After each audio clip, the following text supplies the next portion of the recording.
Oui, alors là, peut-être, Emmanuel, tu as étudié le sujet. Moi, ce que j'en ai vu sur l'introduction là, sur les IA génératives, c'est lié en fait au droit d'auteur, hein. La grosse, tu as peut-être regardé ça, Emmanuel, et tu aurais un commentaire sur le sujet ou...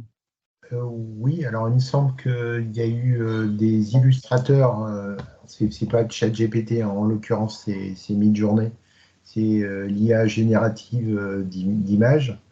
Donc il y a des illustrateurs aux États-Unis qui ont porté plainte contre Midjourney parce que ils s'inspiraient de leur création pour générer d'autres images et ils ont été déboutés.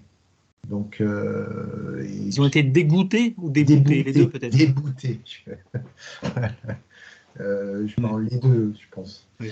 Euh, et c'est assez logique, enfin, Marie confirmera, mais c'est assez logique que si on a droit de s'inspirer d'une création, si on reproduit pas à l'identique ou avec des éléments tangibles qui montrent le plagiat, on a le droit de s'inspirer d'une création. Donc voilà. Alors donc en fait, il y a cette partie-là en fait plagiat, de risque de plagiat. Il y a le risque alors de contenu illégal. J'ai vu là, ils disent que les LLM ne doivent pas produire du contenu illégal. Donc on connaît la tendance de ChatGPT à avoir certaines hallucinations, à inventer des choses, des références, etc. Donc il y a même euh, il me semble, un homme politique français qui a porté plainte contre ChatGPT parce que il racontait des bêtises sur son compte. Et des bêtises, c'est la moindre des choses. Enfin, il lui attribué, je pense, des actes, des actions illégales ou quelque chose comme ça. Donc, euh,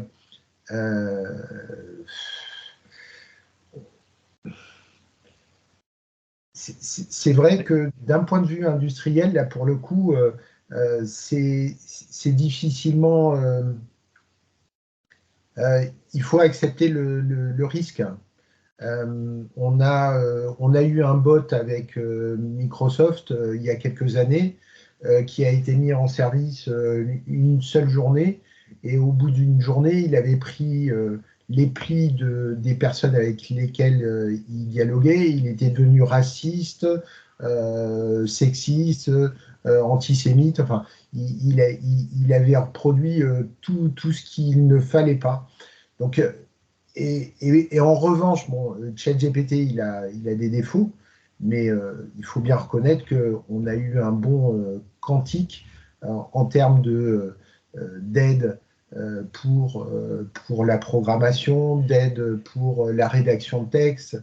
Voilà, et donc on peut pas. Il faut accepter que ces systèmes, ben, euh, ils soient pas infaillibles.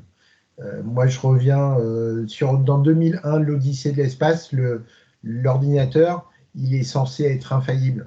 Et en fait, je crois qu'on projette sur l'intelligence artificielle le fait que c'est infaillible, et ça n'est pas.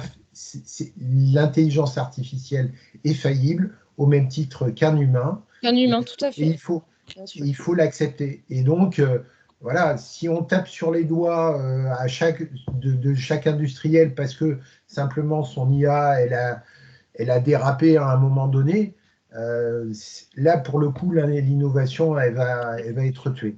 Je suis tout à fait d'accord avec Donc, errare machine est, hein, on est Voilà. d'accord. Marie, Oui. ton commentaire alors Alors oui, Oui. donc sur justement ChatGPT, les IA génératives et les obligations qu'elles vont devoir respecter, effectivement, elles vont devoir donc déjà être transparentes et dès qu'un utilisateur va converser avec ce type d'outil, il devra être alerté que c'est une IA générative. C'est tout à fait normal.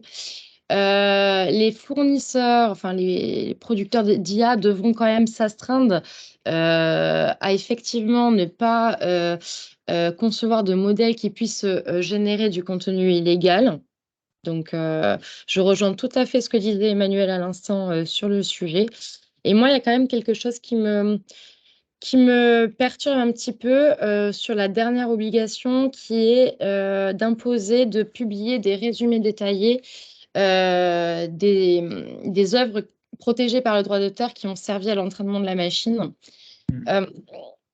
Et toute cette effervescence qu'il y a autour de la propriété intellectuelle en règle générale sur le sujet.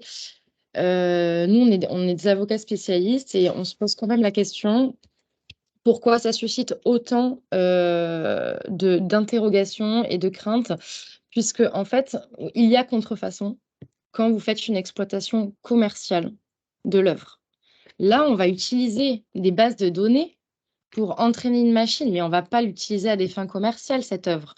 Donc là, je suis un peu dubitative sur le sujet parce que je pense que c'est un bon sujet.